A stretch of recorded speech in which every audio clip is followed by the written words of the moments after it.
Bismillahirrahmanirrahim. Assalamualaikum warahmatullahi wabarakatuh.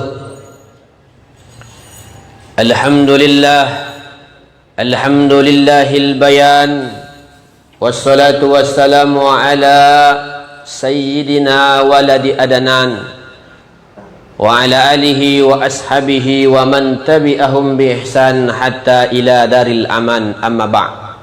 Habail kiram rahimani wa rahimakumullah, kita ucapkan alhamdulillah dan bersyukur, menunjukkan syukur itu kepada Allah Subhanahu wa taala dengan tulus. Kita ucapkan alhamdulillahi rabbil alamin. Bersalawat atas junjungan alam siang dan malam kita ucapkan dengan satu potongan doa yang ringan dalam ucapan namun berat dalam timbangan. Itulah ucapan Allahumma salli ala sayyidina Muhammad wa ala ali sayyidina Muhammad. Baiklah Bapak Ibu yang dimuliakan Allah Subhanahu wa taala.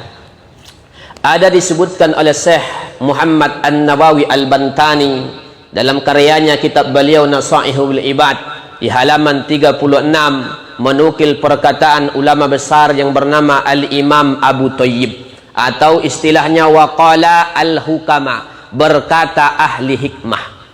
Jadi ada ulama ini namanya ahli hikmah. Ahli hikmah ini adalah memang perkataan mereka sesuai dengan perbuatan mereka.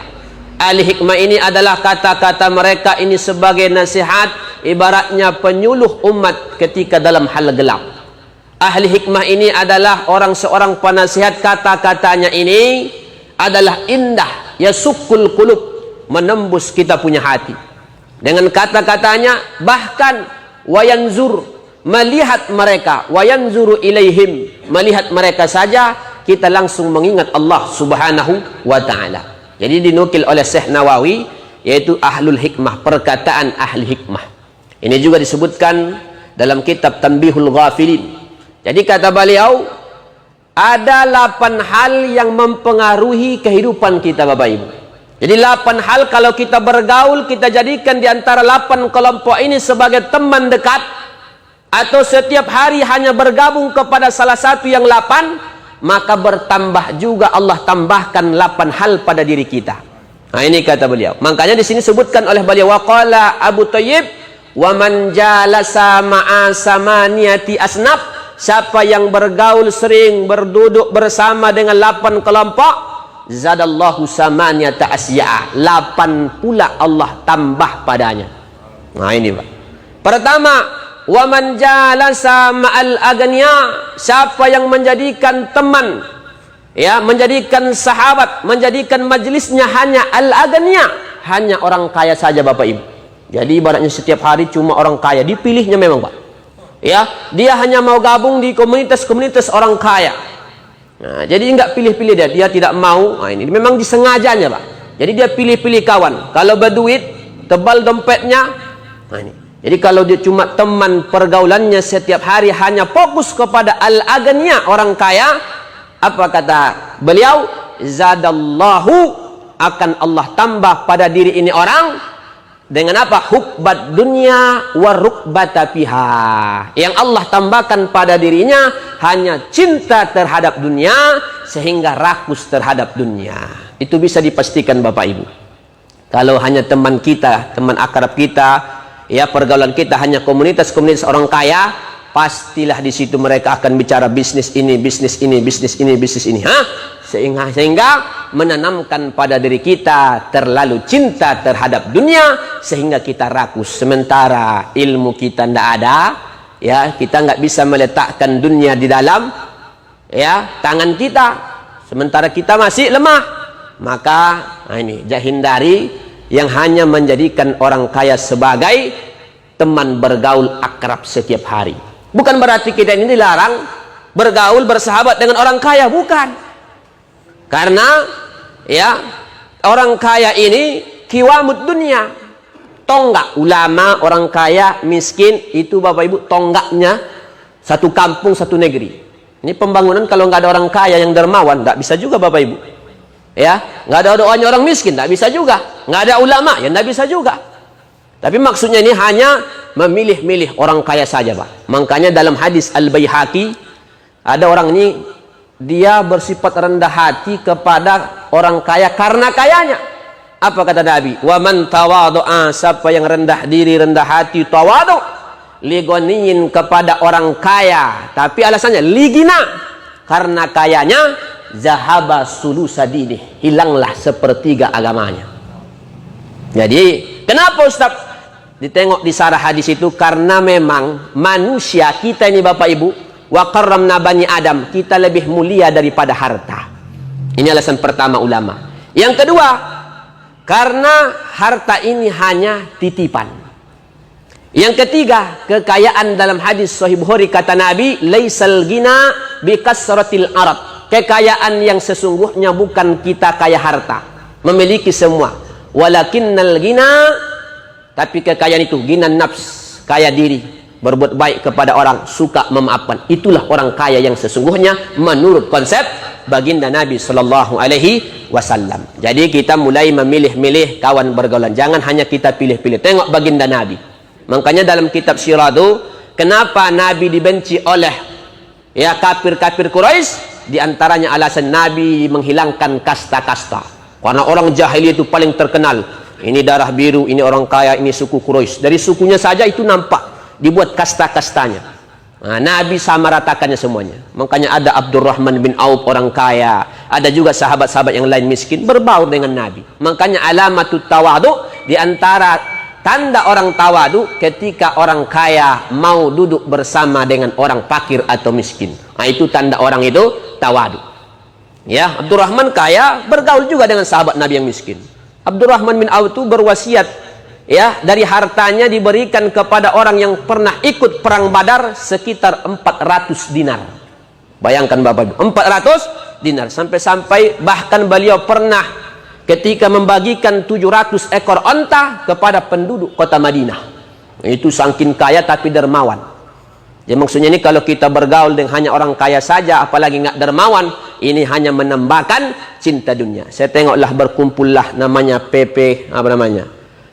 KPPN, berkumpul sedang sarapan, kumpulan para pensiun. Yang satu saya tengok bapak ini menasihati yang satu, karena bicaranya bisnis umur sudah 70 tahun, hampir 70 tahun. Berkumpul situ, bapak ini jangan lagi, ingat mati pak, udahlah mulailah ngaji pak. Ini bapak ini asal jumpa kita sini bicaranya bisnis saja, dunia saja. Saya dengar dinasihati oleh kawan-kawannya. Ini bapak ibu yang dimuliakan Allah Subhanahu wa ta'ala. Jadi berbaur, Kenapa? Karena orang kaya juga min kiwamid dunia. Ini pertama. Yang kedua, wa man jalasa ma'al fuqara. Siapa yang sering menjadikan orang fakir dan miskin kawan bergaulnya, sering duduk bersama dengan mereka, hasala lahu sukra warrida bikismatillah. Dia akan bertambah syukurnya, bertambah ridhonya dengan pemberian Allah. Kita lihat Bapak Ibu ke bawah. Merasa kita tengok di bawah masih banyak lagi saudara kita yang di garis kemiskinan. Ini fakir, orang fakir, orang miskin. Kalau kita sering bergaul mereka, apa yang bertambah? Ditambahkan oleh Allah rasa syukur. Begitu juga dengan rasa ridho dengan pemberian Allah Subhanahu wa ta'ala. Yang ketiga, wa man jalasa ma'as sabyan. Siapa yang suka menjadikan anak-anak kecil, setiap hari anak kecil aja. Bukan berarti kita dilarang untuk bermain-main dengan anak kecil, cuma setiap hari sama anak kecil aja. Nah, ini akan menambah izdadallahu allahwa, menambah kesia-siaan saja. Kita lebih banyak waktunya bermain-main. Yang namanya anak kecil Bapak Ibu, itu kan tabiatnya bermain-main. Bukan kita dicintai menyayangi anak kecil. Nabi juga bermain dengan anak kecil, tapi tidak berlebihan, tidak setiap hari kita jadikan dia sebagai kawan terus. Nah, ini Bapak Ibu yang dimuliakan Allah Subhanahu wa ta'ala. Kita percepat. Selanjutnya, wa man jalasa ma'al fusak. Siapa yang menjadikan kawan akrabnya, kawan pergaulannya adalah orang-orang fasik, apa yang bertambah? Izdadallahu az-zur'ata aniz zunub wa taswitit taubah. Maka akan Allah jadikan dia semakin berani berbuat dosa. Ini orang akan berani berbuat dosa dan akan menunda-nunda taubat. Kenapa? Kawan-kawannya tak dia pilih-pilih. Padahal Bapak Ibu kata ulama, alamatul ibadati Ramadan makbul, tanda ibadah Ramadan kita itu diterima oleh Allah kata ulama di antaranya ibadu suhbatis syarr, mulai kita memilih-milih teman, mulai kita menjauhi teman-teman yang buruk. Karena laisa kullu insanin yanbaghi lana as-suhbah, tidak setiap manusia itu bisa kita jadikan sahabat dekat. Kenapa? Karena pengaruh teman yang jelek itu cepat pengaruhnya Bapak Ibu. Jadi mulai kita pilih-pilih, bukan berarti kita ya tidak menutup komunikasi kepada saudara kita, tidak, tapi menjadikan kawan kita setiap hari bergaul, tidak. Ya, makanya ayyakuna akilan wa ayyakuna husnal haq. Jadikanlah teman yang baik akhlaknya dan dia berakal cerdas, meninggalkan hal-hal yang dilarang Allah Subhanahu wa taala. Nah, ini diantara yang dianjurkan untuk jadikan sebagai sahabat.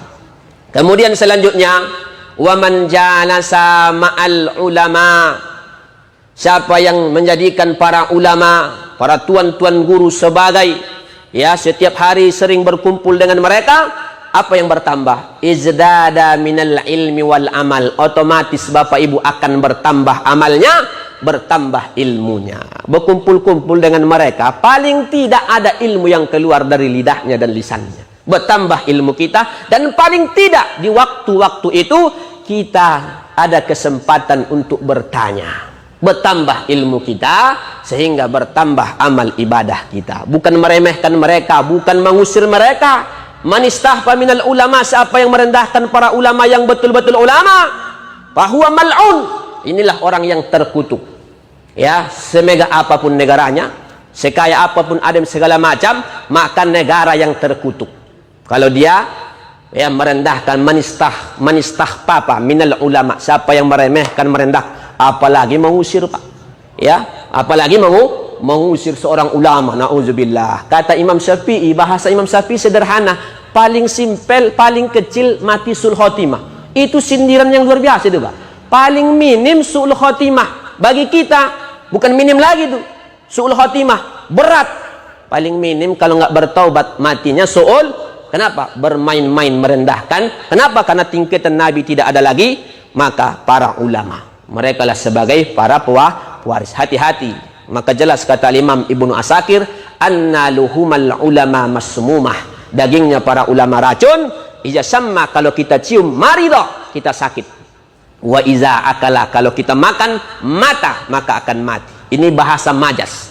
Maksudnya apa? Ya, jangan kita sakiti para ulama yang benar-benar ulama. Apalagi dai sejuta umat yang banyak kebaikannya menembus, ya. Ada orang nggak pernah berjumpa dengannya, tapi nasihatnya, ceramahnya menembus dinding, ya, pelosok-pelosok sampai, walaupun dengan rekaman, walaupun tak ada jaringan, ya, itu pahalanya luar biasa. Ini Bapak Ibu yang dimuliakan Allah Subhanahu wa taala. Wa man jalasa ma'as salihin, siapa yang suka menjadikan kawan akrabnya, pergaulannya orang-orang saleh, izdada rukbata bitta'ah, maka akan bertambah suka dengan ketaatan. Nah, jadi ini saja yang kita sampaikan, mudah-mudahan kita bisa memilih di antara yang 8 ini, yang baik-baiknya saja.